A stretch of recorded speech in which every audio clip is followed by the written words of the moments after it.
Hello student, new lesson start करने वाले हैं। सिंगापुर की यात्रा। लेखक का परिचय दे रही हुई। वैसे देखा जाए तो यात्रा कहीं पे भी सफ़र करना हर किसी को पसंद आता है। अब कोई ट्रेन से जाता है, कोई बस से जाता है, कोई फ्लाइट से जाता है।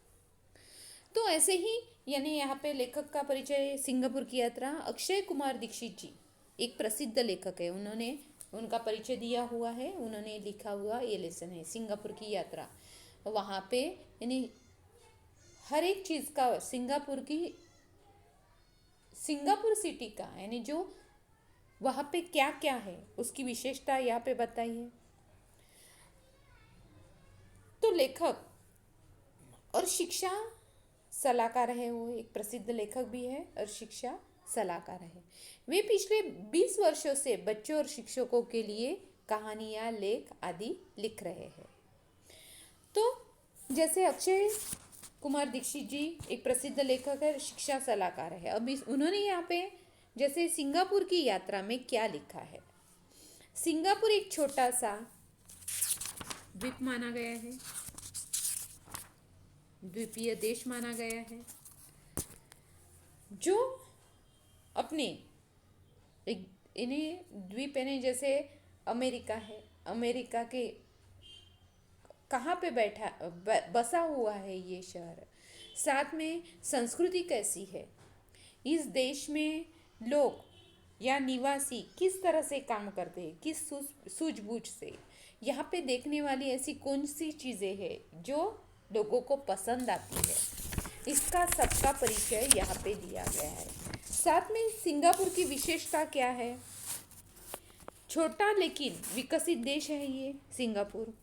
छोटा सा है पर लेकिन विकसित है, देश प्रेमी, अनुशासित और शिक्षित नागरिक। यहाँ पे सिंगापुर की क्या विशेषता है। ये देश छोटा है पर विकसित है, यहाँ पे देश प्रेमी है, अनुशासित है, शिक्षित नागरिक भी है और भारत की संस्कृति के प्रति सम्मान की भावना भी है। अब प्राकृतिक संसाधनों का अभाव है, लेकिन जैसे जो कृत्रिम रूप से विकसित पर्यटन स्थल यहाँ पे है। अब यहाँ पे परिश्रम, पर्यटन, देश प्रेम, अनुशासन, ये सब चीज़ें देखने को मिलती है। साथ में आत्मविश्वास, संस्कृति का सम्मान और सामंजस्य, ये भी बातें देखने को मिलती है। अब जैसे लेसन स्टार्ट कर रहे हैं। सिंगापुर एक छोटा सा द्वीपीय क्षेत्र है जो अपने निवासियों की सूझबूझ और मेहनत से दुनिया के सबसे विकसित देशों की पंक्तियों में सम्मिलित, यानी जो देश सबसे विकसित है ऐसी पंक्तियों में सम्मिलित हो गया है। कौन सा देश? सिंगापुर।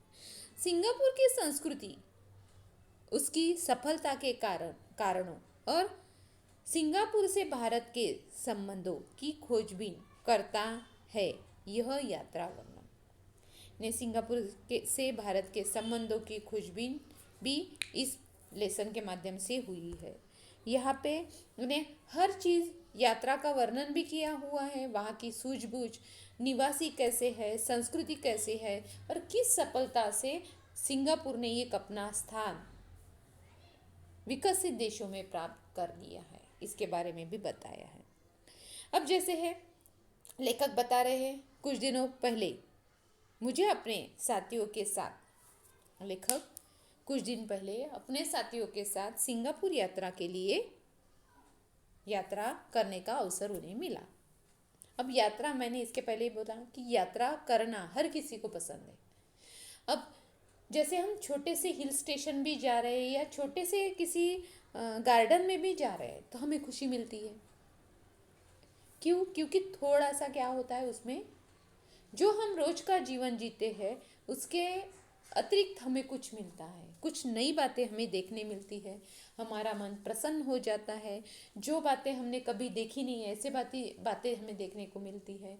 और साथ में इसका क्या है, हमारे दिमाग और हमारे मन दोनों को प्रसन्नता हासिल होती है। इसलिए हम नए नए जगह पे जाने की कोशिश करते हैं या जाते हैं। तो इन नई जगहों पे जाने के बाद मन को सुकून मिलता है, हम कुछ नई बातें सीखते हैं, उससे जो निसर्ग से यानी प्रकृति से हमें कुछ प्राप्त होता है। देखो, प्रकृति ऐसी है, ठंडी हवाएं चल रही है, वहाँ पे हम कुछ स्थल देखने गए हैं, या बारिश है। धूप के समय में तो हम नहीं जाते, पर जैसे बारिश के समय में या विंटर के समय में जाते हैं, तो उस समय में वो दृश्य, जैसे पेड़ हरे भरे होते हैं, पेड़ों के पत्ते गिरते हुए दिखाई देते हैं, तो ऐसा देखने जैसा वर्णन है। पर जो लेखक है उसका वर्णन अपने शब्दों में करते हैं, पर हम उसका वर्णन नहीं कर सकते। पर जैसे सिंगापुर की यात्रा अक्षय कुमार जी ने बहुत अच्छे शब्दों में यहाँ पे वर्णन किया है, और साथ में उन्होंने वर्णन करते करते उन्होंने ये भी बताया है सिंगापुर को कैसे विकसित किया है। तो अक्षय कुमार दीक्षित ने यानी जहाँ पे यहाँ पे इस लेसन के माध्यम से या इस लेसन से हमें ऐसी सीख दी है, वो नेक्स्ट वीडियो के माध्यम से हम देखेंगे।